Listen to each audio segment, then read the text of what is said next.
10 years ago, I was a teen, still trying to figure what my calling was, still trying to shape my identity, and that's when I was exposed to two wheels.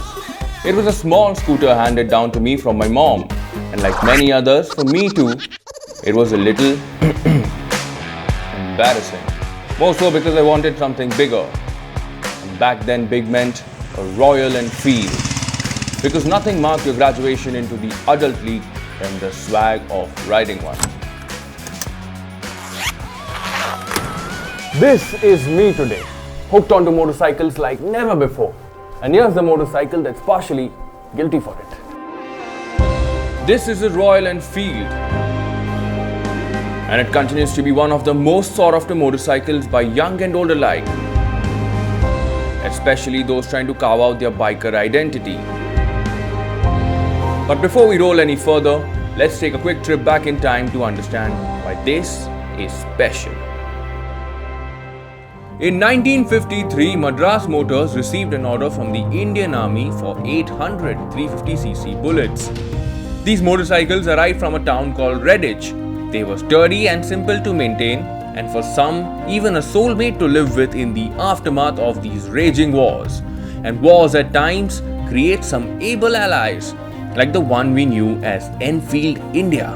In 1967, the original Redditch road factory was shut, but the Indian arm continued to join hands with Eicher and safeguard his automotive interest.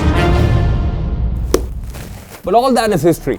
Today, more than 65 years later, Royal Enfield is paying a tribute to this legacy.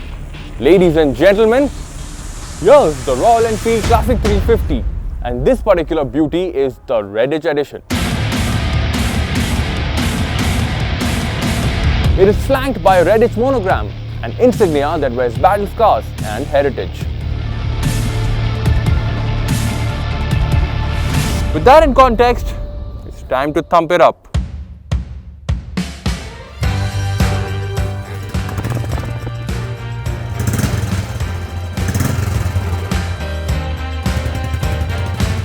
So I'll lace up my boots, I'll pull up the roots. Don't bother kissing me goodbye.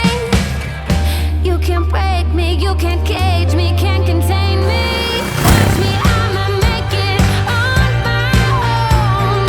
I ain't scared of taking the road alone. Watch me, I'ma make it on my own. I ain't scared of taking the road alone. You say that I've been begging for you on the phone, but darling, oh, I'll take my chances. I'll take my chances. I'll take my chances.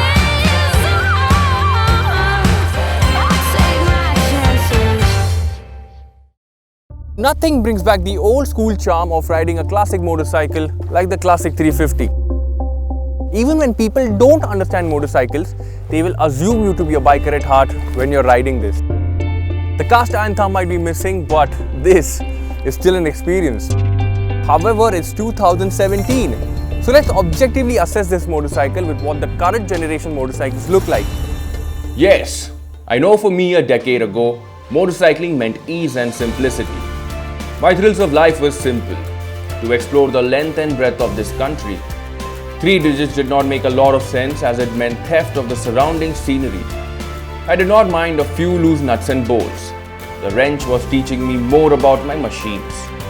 All I needed along my side was my kit, and I was happy.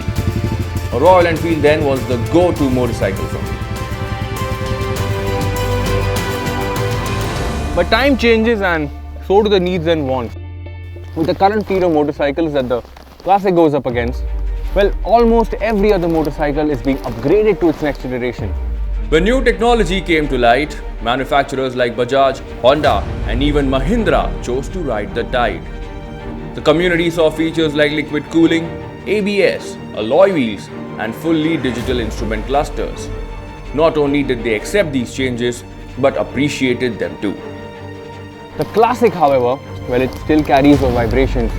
The weight can still be felt, and it misses out on a rear disc brake, leave aside ABS. I mean, the batteries and electricals have evolved over the years, and yet there is an amp meter for its form. but no fuel indicators. These are needs today and not just wants. And that is where the Classic 350 lacks in. Make no mistake, the Classic 350 is the most selling Royal Enfield till date. In fact, it's the most selling motorcycle in the 200 plus cc segment. It averages at almost 20,000 units per month despite an atrocious waiting period. Now, one way to look at it is that the Classic is responsible in making a lot more people want to buy a motorcycle. I understand and appreciate that this is an iconic tribute and many would want it. But frankly, we would want the brand and product to evolve into a lot more. Something that would make me stay in love with the simplicity of its experience. Now let me tell you this, I still love the Classic 350, but a little more power, more refinement, more reliability on this platform will not just help the brand, but will also nurture and take care of new riders. Allow me to explain it this way. I'm a Kadak chai fan and I know this isn't the world's best chai, but I still want it.